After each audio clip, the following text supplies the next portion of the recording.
प्यारे देशवासियों, जय श्री राम। मैं आपको बता दूं, कल ही की बात है। मैं इंस्टाग्राम पे वीडियो देख रहा था तो एक लड़की ने आत्महत्या कर ली। नोएडा की बात है।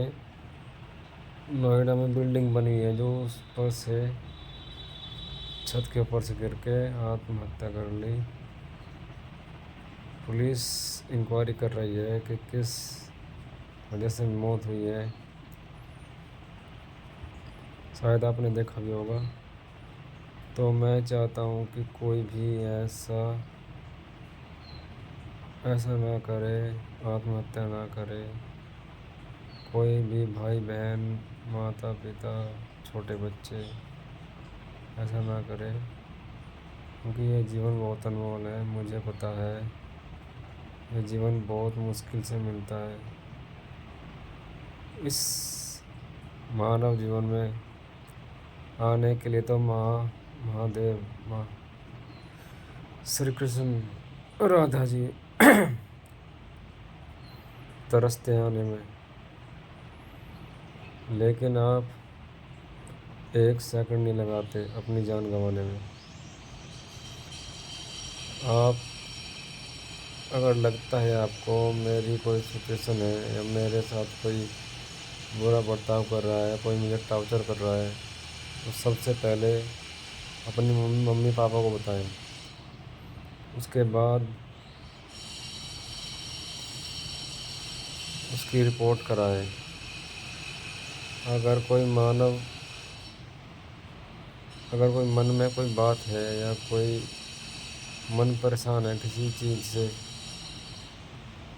या दिल नहीं कर रहा है काम करने का, या मन नहीं है, तो आपका दिमाग हिप्नोटाइज हो जाता है। हिप्नोटाइज का मतलब है आपका दिमाग एक जगह रुक जाता है। इसकी रुकने की वजह 4 कारण होते हैं। या तो आपको कोई परेशान कर रहा है, या आपका किसी चीज़ में मन नहीं लग रहा है, या आपकी रिलेशनशिप में कुछ खराबी आ चुकी है, या आपके मम्मी पापा इस वजह से परेशान रहते हैं क्योंकि आप उनकी बात नहीं सुनते और अपनी मनमानी करते रहते हैं। तो ऐसा मत करिए। अपनी मनमानी करने के बाद आप झूठ बोलते हो अपने मम्मी पापा को कि ऐसा कुछ नहीं हुआ मम्मी, ऐसा कुछ नहीं है। तो झूठ मत बोलो, सबसे पहले सच बोलो। जो कोई दुविधा मन में है, आप अपने परिवार वालों को बता सकते हो, अपने बड़े भाई को बता सकते हो, अपनी बड़ी बहन को बता सकते हो कि मेरे साथ ऐसा ऐसा हुआ है। तो उससे क्या है, आपकी प्रॉब्लम सॉल्व हो जाती है। भले ही आपको ये लगे कि मेरी प्रॉब्लम सॉल्व नहीं है, लेकिन मैं कहता हूँ 50% आपकी प्रॉब्लम सॉल्व हो जाती है। क्योंकि जो दिमाग के न्यूरॉन्स है और शरीर के हार्मोन्स हैं, ये सिग्नल उल्टा भेजना शुरू कर देते हैं। और ये तब करते हैं जब आप ज़्यादा सिचुएशन आपकी ख़राब हो, आपके सर में दर्द होना, आपकी आंखें दुखना, और आपके कान और नाक से पानी आना। इसका ये पूरा पूरा मतलब है कि आप बहुत बड़ी टेंशन में हो। तो ऐसा मत करो। मेरा पूरे देशवासियों से ये निवेदन है कि अगर आप ऐसा करते हो तो आप अपनी मौत खुद बुला रहे हो। क्योंकि ऐसा करने से आपका दिमाग आपको कुछ भी सोचने से मजबूर कर देता है। उसमें सिचुएशन खड़ी होती है आत्महत्या की, कि मैं छत पे से गिर जाऊँ, मैं मतलब वगैरह वगैरह। ऐसी टेंशन बढ़ जाती है जिससे कि आपका दिमाग, 2 दिमाग होते हैं आपके पास, एक सोचने वाला, एक करने वाला। जब सोचने वाला आप आपके करने वाले दिमाग में न्यूरॉन्स भेजता है, सिग्नल भेजता है, तो उसे भी स्टक कर देता है वो। क्योंकि आपको लगता है हम सही हैं, बड़े क्या करेंगे? कुछ नहीं कर सकते। हम सही हैं, हम बिल्कुल सही हैं, लेकिन ऐसा नहीं होता। ऐसा इसलिए नहीं होता क्योंकि अगर आप 18 साल से 27 साल के बीच में हो तो भी आपको कोई नॉलेज नहीं है। अगर आप 18 साल के 35 साल या 40 साल की उम्र में हो तो आपको थोड़ी बहुत नॉलेज है, जैसे एक छोटे बच्चे को होती है।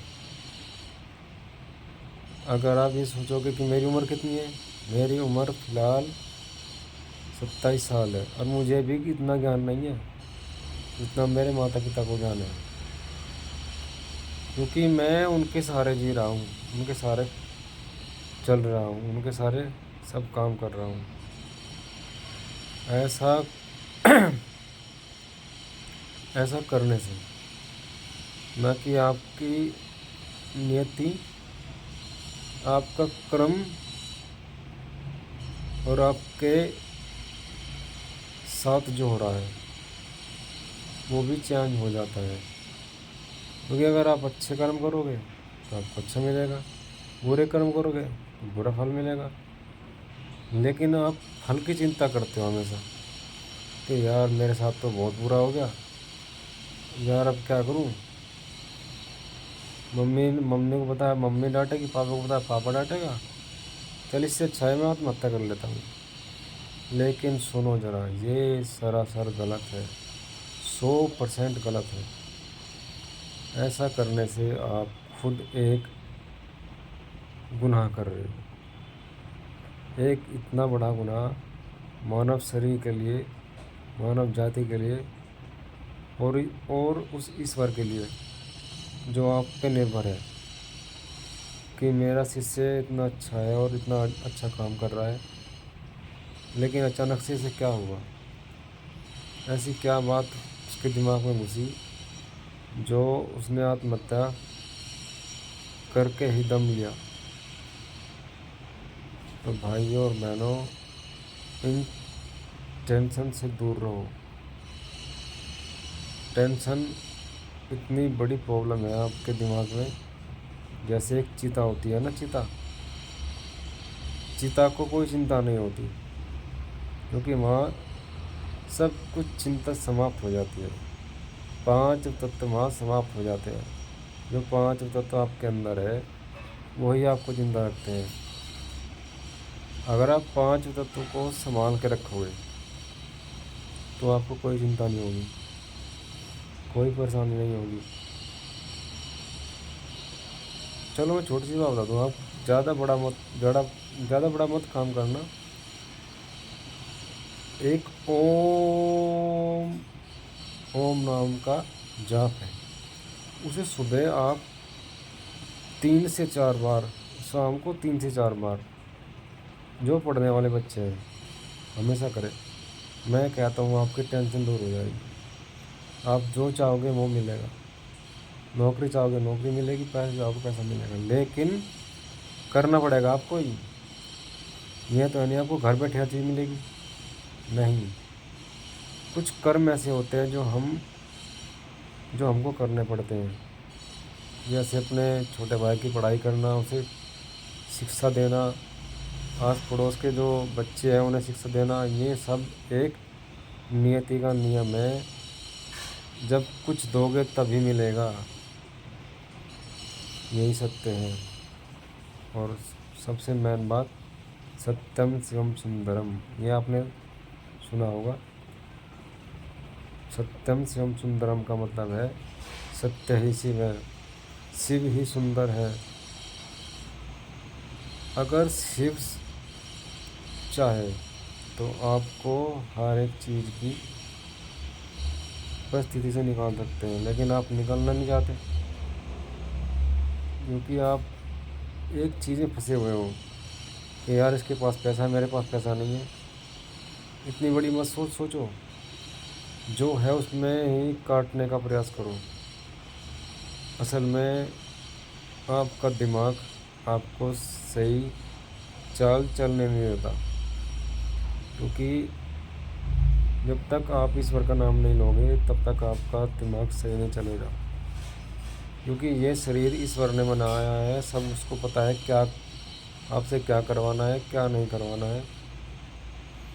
अगर हमारे हाथ में कोई चीज़ होती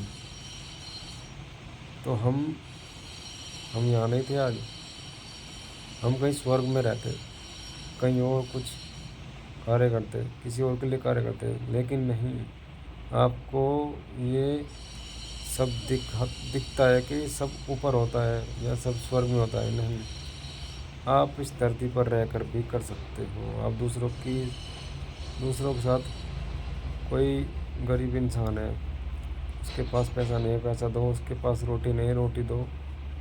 उसके पास खाने के लिए कुछ नहीं है, तो खाना दो। और आपको पता चलेगा मेरे अंदर कितने गुण हैं। और ईश्वर आपकी राह ऐसी जगह खोल देगा। ज़्यादा नहीं कहता मैं, 15 दिन के अंदर आप अगर ऐसा करते हो तो आपको खुद एहसास होगा कि मैंने जो किया उसके कर्म मुझे मिलने लगे हैं। जय सिया राम, ओम नमः शिवाय, जय हिंद, जय भारत।